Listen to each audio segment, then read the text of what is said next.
Salut à tous et à toutes et bienvenue dans cette vidéo. Donc c'est la suite de la série sur le développement de jeux en ActionScript 3. Et dans cette vidéo, je vous propose de développer enfin notre premier jeu. Donc on va développer un jeu de style platformer. Donc ça va pas être un jeu complet, ça va être plus un proto, plus une manière de voir comment on pourrait développer donc le début d'un jeu. On va pas faire des milliers de niveaux, mais on va essayer de faire quelque chose de plutôt cool. Donc si vous n'avez pas les bases en ActionScript 3, je vous conseille quand même d'aller checker les autres vidéos pour pouvoir vous remettre à niveau si vous y avez déjà touché ou si vous êtes développeur dans un autre langage. Mais en tout cas, dans cette vidéo, je ne vais pas revenir sur toutes les bases, donc je ne vais pas revenir sur ce que c'est qu'une variable, ce que c'est qu'une condition, ce que c'est qu'une boucle, une classe, l'héritage, le framerate, comment caper un framerate, ce genre de choses, je vais pas revenir dessus. Donc, je vais utiliser aussi un tool qu'on n'a pas utilisé depuis le début de la série, c'est Flash Develop. Alors Flash Develop, c'est un super IDE qui est gratuit et qui est déjà bien rempli de petites astuces pour pouvoir compiler un projet ActionScript avec donc le compilateur qui est open source, enfin qui est pas open source mais qui est gratuit, qui est disponible gratuitement, c'est le Flex Compiler. Et vous allez pouvoir donc utiliser Flash Develop gratuitement. Par contre, c'est uniquement sur Windows. Si vous êtes sur Mac, regardez Flash Builder mais qui est payant. Ou alors vous pouvez aussi utiliser bien évidemment Flash Professional comme sur Windows. Sur Linux, je connais pas trop d'alternatives, mais bon. Développer du Flash sur Linux, ça se fait pas trop. Alors au passage, pardon, il y a une page Facebook qui s'est ouverte pour la chaîne, donc Facebook/tutoriaux tout apprendre. Si vous voulez avoir des news concernant la chaîne YouTube, je mettrai en avant soit des liens qui sont intéressants, soit des avances sur les prochains tutos que je ferai, ou voilà, plein de news concernant globalement l'actualité de ce que je trouve en programmation d'intéressant ou en 3D d'intéressant. Je le posterai sur ma chaîne, sur ma page Facebook. Donc n'hésitez pas à venir la liker et découvrir de nombreuses choses. En tout cas, je vous remercierai jamais assez pour tous les commentaires positifs que vous me donnez concernant les tutos. Ça me motive vraiment à en faire d'autres, et c'est pour ça que j'ai décidé d'ailleurs de reprendre la nouvelle série, la série sur l'ActionScript 3. Donc c'est parti, je vous propose de démarrer dès maintenant notre petit platformer. Alors ce qu'on va faire, c'est que donc Flash Develop, si vous connaissez pas, c'est pas grave, vous avez juste à suivre ce que je fais pour réaliser votre projet. Donc quand vous le lancez, normalement vous devriez pas avoir de projet. Vous pouvez soit cliquer sur Create a New Project ici, ou aller dans Project, New Project, et vous allez pouvoir sélectionner par exemple un projet de type AS3, Flex3, ce que vous souhaitez. Nous, on va développer un projet AS3, d'accord? Je vais le nommer Platformer Game, et je vais le mettre à l'endroit où c'est cool, un endroit qui est cool pour moi. Tant qu'à faire, allons le mettre dans Tout apprendre, AS3 Platformer. Hop. Je clique sur OK, et qu'est-ce qu'il m'a fait? Il m'a créé un projet de type ActionScript 3 avec déjà un source et avec déjà un wrapper HTML. Donc c'est plutôt chouette. Je vais supprimer tous les commentaires inutiles. Je vais quitter ici. Enfin, je vais virer ce dossier, cette page ActionScript qui ne servait à rien avec CTRL-W. Hein. Et donc par défaut, vous voyez qu'on a déjà un peu de code dans ce projet. Mais avant de commencer à réellement coder ce qu'on va faire, c'est qu'on va donc paramétrer un petit peu notre application. Alors pour ce faire, on va faire un clic sur Project ici, aller dans Properties, et on va déjà se mettre en 800 par 400, bien les widescreen, et on va venir ici sélectionner par exemple une couleur grise pour le fond. Voilà, on va se mettre avec un framerate de 60 frames par seconde, même si on capera le framerate comme vous savez le faire. On va se mettre ici en external player, ici pour tester le projet. Et je clique sur OK, et là, théoriquement, si je lance mon application, bim bam boum, ça m'ouvre un flash player avec un projet qui fait 800, 600, et qui fait qui est un fonds gré. A noter que vous pouvez aussi, si je ne m'abuse, écrire, je crois que c'est à cet endroit-là, un meta tag SWF avec par exemple background comme ceci, avec, on va mettre width est égal à par exemple, alors je crois qu'il faut le mettre comme ça, 400 par exemple. Je crois que le meta tag se met à cet endroit-là. Voilà, il se met bien à cet endroit-là. Et vous voyez que ça, là, par exemple, ça change la largeur. Vous avez plein de paramètres. Par exemple, width, height. Donc, ça va être, par exemple, si on met une height de 600, on peut mettre background. Je crois que c'est là qu'on peut passer une couleur. Je suis pas sûr. J'utilise rarement ça. Non, vous voyez que c'était pas background. C'était peut-être background color. Ça. Ouais, voilà, c'était background color. Vous pouvez mettre aussi le framerate ici. Donc je crois que c'est framerate aussi. Voilà, etc. Donc vous avez plein de tags possibles. Ça, c'est ce qu'on appelle donc un meta tag qui va permettre donc de passer des paramètres directement au compilo. Donc c'est plutôt chouette. Hop, donc ça, pas besoin. Puisque nous, on a fait un clic dans Properties ici.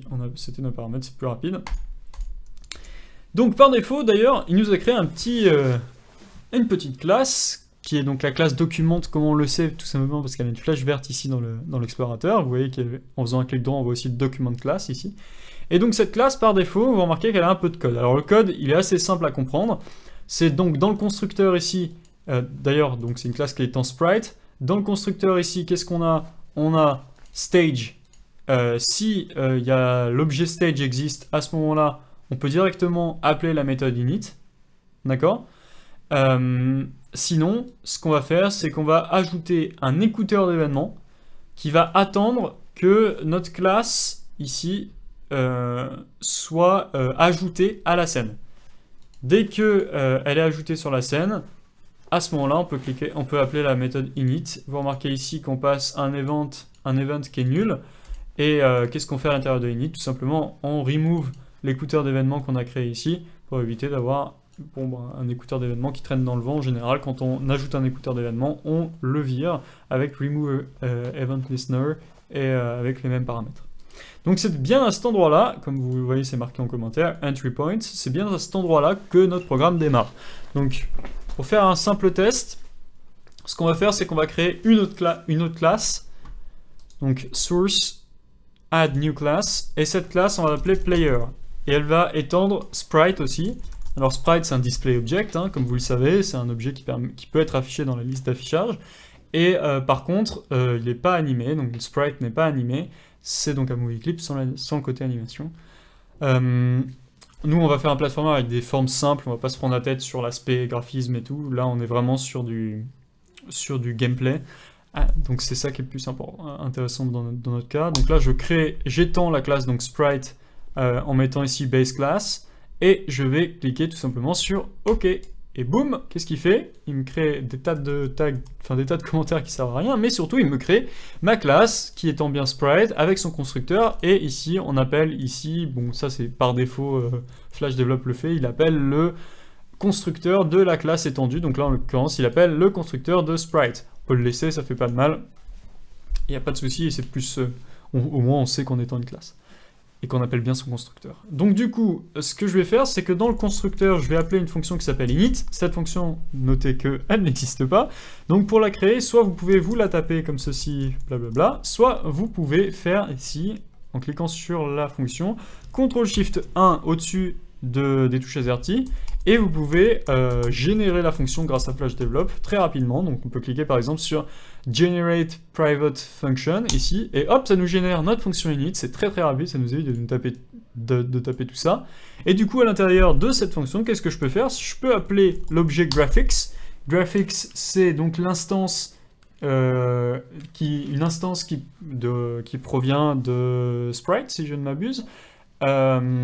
Et bien d'ailleurs, je vous propose d'aller vérifier tout ça en allant dans la doc. Donc vous avez la doc ici. Comment on navigue dans la doc, ça vous devriez savoir le faire. Donc là on peut par exemple taper Sprite. On attend que le site nous réponde.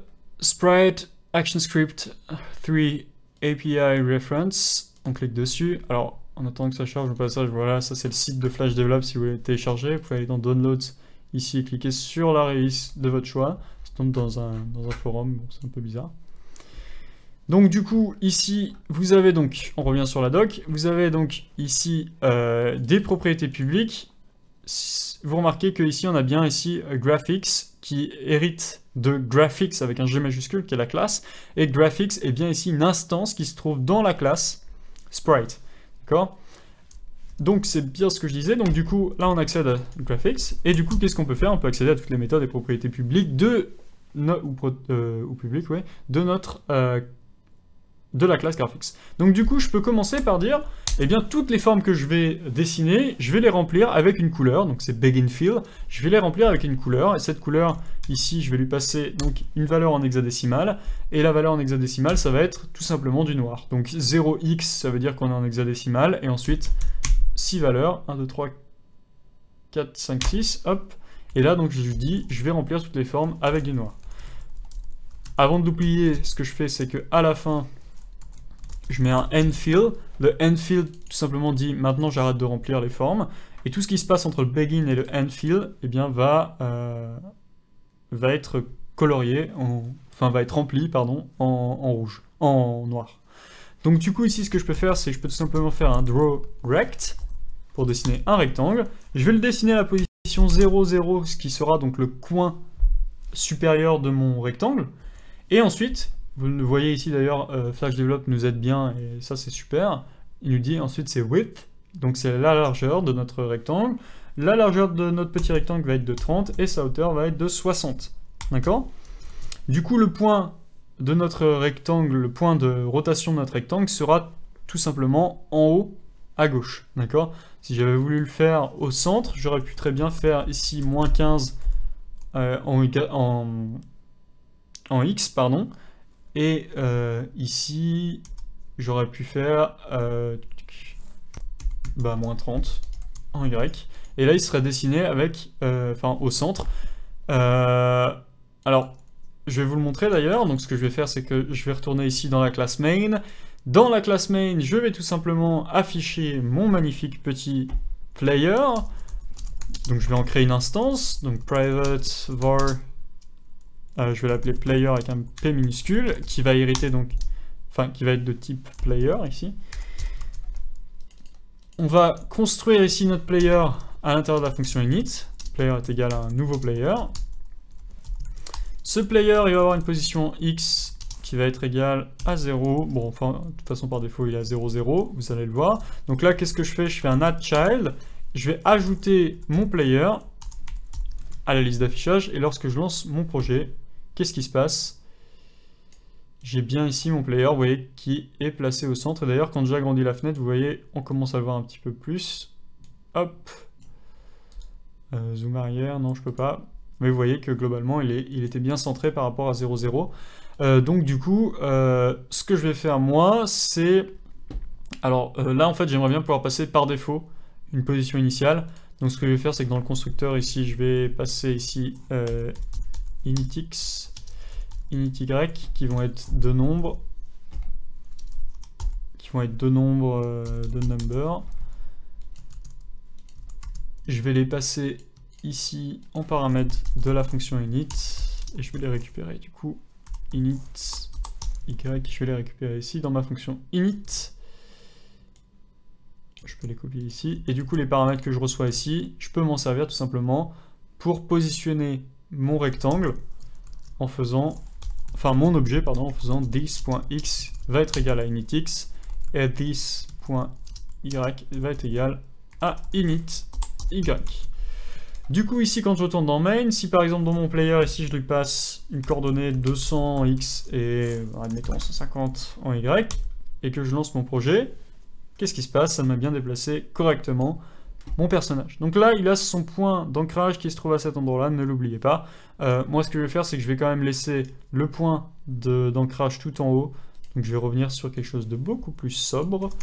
Donc 0, 0, 30, 60. Du coup, ici, quand je lance mon projet, bon, ça change pas grand-chose pour vous visuellement ici, mais si je le mets en 0, 0, D'ailleurs, je me souviens plus ce que c'est que le raccourci pour lancer un projet. Qu'est-ce que c'est le raccourci pour lancer un projet? C'est F5 pourtant.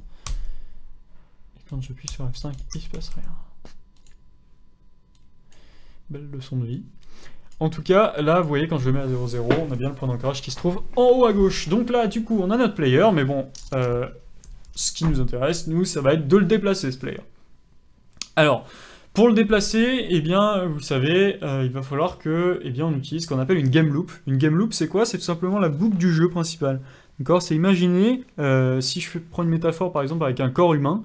Un corps humain, il fonctionne comment? Il y a un cœur, et ce cœur, il a des pulsations. Et à chaque fois qu'il a une pulsation, globalement, il irrigue, enfin il envoie il permet au sang de circuler dans tout l'organisme, et tous les organes qui ont besoin du sang, alors c'est super glauque, hein, mais globalement tous les organes qui ont besoin de sang, eh ben, ils ont été livrés en quantité de sang, quoi, via les artères et les veines. Et bien ça fonctionne un peu pareil dans un jeu, c'est-à-dire que vous allez avoir globalement une boucle qui va, tous les temps de secondes, eh bien, envoyer, enfin exécuter ce qui se trouve être votre jeu, en fait, tout simplement, tout ce qui va se passer, par exemple, dans une frame. Et chaque tour de boucle correspondra à une frame. Alors nous, en fait, ce qu'on fait, plutôt que de le mettre dans une vraie boucle, une while ou une for, on va utiliser ce qu'on appelle un écouteur d'événements. Alors un écouteur d'événements, vous savez déjà ce que c'est, je ne vais pas revenir dessus, donc je vais prendre l'écouteur d'événements HunterFrame, qui va me servir de game loop, et je vais appeler donc un callback qui s'appelle gameLoop, donc une méthode qui s'appelle gameLoop, et je peux la générer en faisant CTRL SHIFT et 1, et là vous allez voir, ce qui est cool, c'est qu'il va me générer l'event handler avec tous les paramètres ici. Donc il les a chopés, il a bien vu que c'était ici un événement, d'accord, de type event, il m'a bien fait en sorte que la fonction retourne void, et qu'elle est privée aussi. Donc du coup là, toutes les 60 frames par seconde, théoriquement, qu'est-ce qui se passe? Il y a cette méthode qui est appelée. D'ailleurs, si je fais un trace ici, et que je mets test, bon là, ça ne devrait pas fonctionner. Ouais, voilà, ça ne fonctionne pas, tout simplement parce que j'ai pas de debugger flash. Donc du coup, ce que je vais faire, c'est que je vais aller dans Properties ici, me mettre dans mode Open in Pop-up. Je clique sur Apply, et là, eh bien c'est de la magie. J'ai bien ici, dans le output test, qui apparaît à peu près toutes les... Enfin, qui apparaît théoriquement 60 fois par seconde. D'accord? Puisque c'est, souvenez-vous, les paramètres que l'on a mis ici dans Properties, 60 fps, 60 frames par seconde. D'accord? Donc toutes les secondes, pardon, eh bien, on appelle 60 fois la fonction gameLoop via l'écouteur d'événements. D'accord? Alors, j'ai dit presque sûr tout à l'heure, c'est-à-dire que c'est presque sûr qu'on va appeler toutes 60 frames par seconde. En effet, il peut y avoir des décalages, et c'est pour ça que, et comme on travaille dans du jeu vidéo, là, on a besoin d'être ultra précis. On veut pas qu'un ordinateur qui soit lent, il soit désavantagé par rapport à un ordinateur rapide. Alors je vous fais référence à la vidéo sur le capping du framerate, si vous ne l'avez pas déjà vu. En tout cas, allez la revoir si c'est pas très clair, mais du coup, pour justement pas désavantager les ordinateurs qui sont lents, et puis pour nous avoir un gameplay solide, ce qu'on va faire, c'est que on va utiliser un système qui va nous permettre de récupérer le temps qui s'est écoulé entre deux frames, et on va se servir de cette valeur pour pouvoir tout simplement rendre nos mouvements, nos déplacements, le déplacement de nos objets proportionnels par rapport au temps. Donc ce que je vais faire, c'est que je vais déclarer ici une variable statique.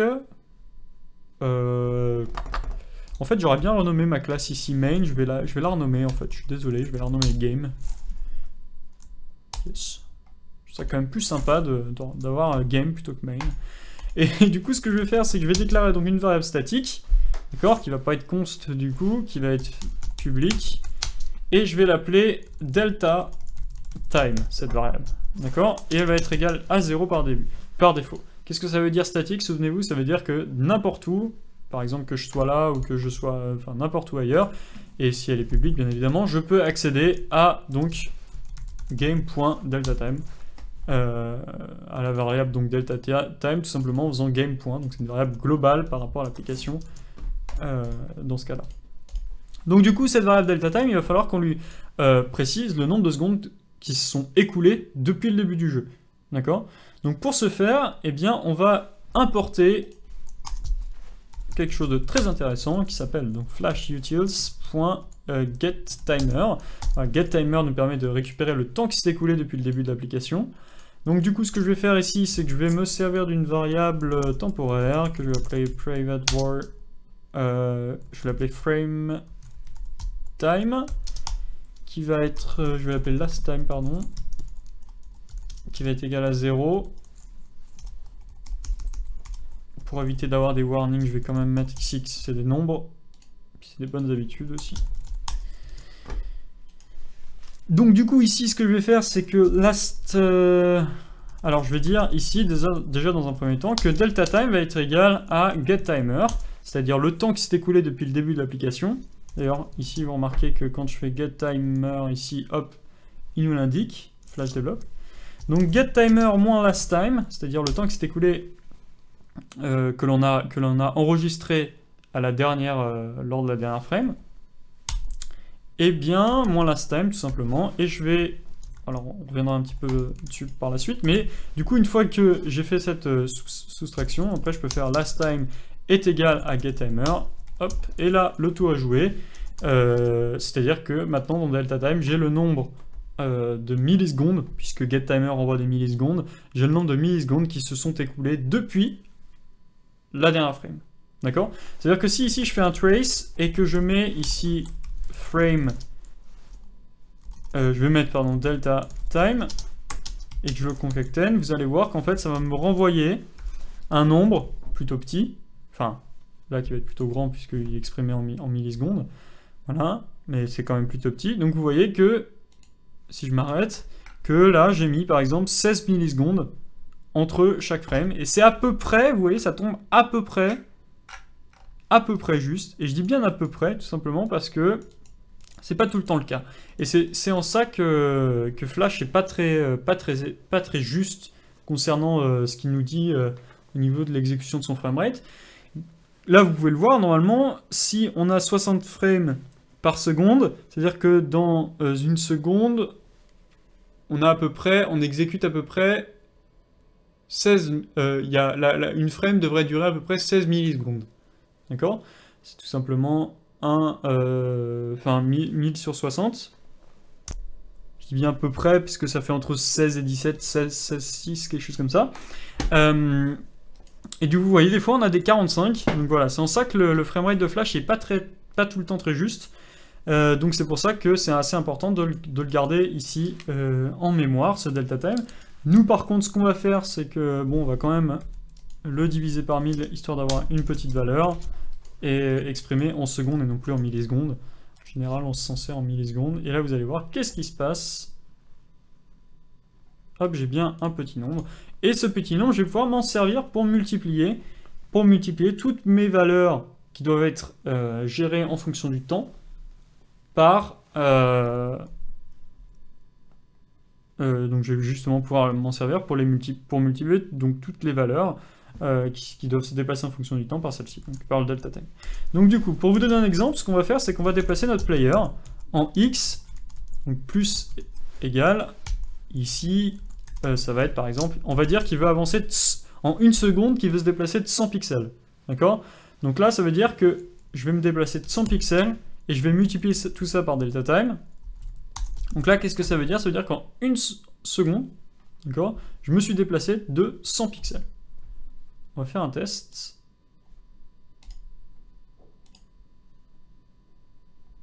Si mon application veut bien se lancer. Et là, vous voyez, qu'est-ce qui se passe? Eh bien, j'ai mon personnage qui se déplace, et vous pouvez calculer avec un chronomètre. En une seconde, il se déplace normalement de 100 pixels à chaque fois. Donc là, je vais revenir avec le mode ici, External Player, qui est un peu plus juste au niveau du framerate, si je ne m'abuse. Donc là. Donc voilà, donc là on a notre player qui peut éventuellement avancer. Nous, ce qui va nous intéresser de faire maintenant, c'est que ce player, eh bien, il puisse être déplacé avec, par exemple, les touches du clavier. Donc pour ce faire, eh bien, on va tout simplement rentrer dans le player ici. Et je suis en train de me dire, ouais, allez, on va le faire dans la prochaine vidéo. parce que ça commence à être un petit peu long cette vidéo. Ouais, faisons-le dans la prochaine vidéo. En tout cas, dans cette vidéo, on aura vu comment construire le Basic Framework, donc comment dire, le plan de on a le plan de travail de notre jeu. Non, on a la base on a les deux classes de base qui vont être utilisées dans notre jeu, c'est-à-dire donc game qui correspondra globalement à notre jeu et player qui va modéliser notre joueur du coup. Et ici bien évidemment on a la fonction init ici qui va nous permettre donc d'afficher notre joueur. D'accord ? Eh bien je vous dis à tout de suite dans la prochaine vidéo.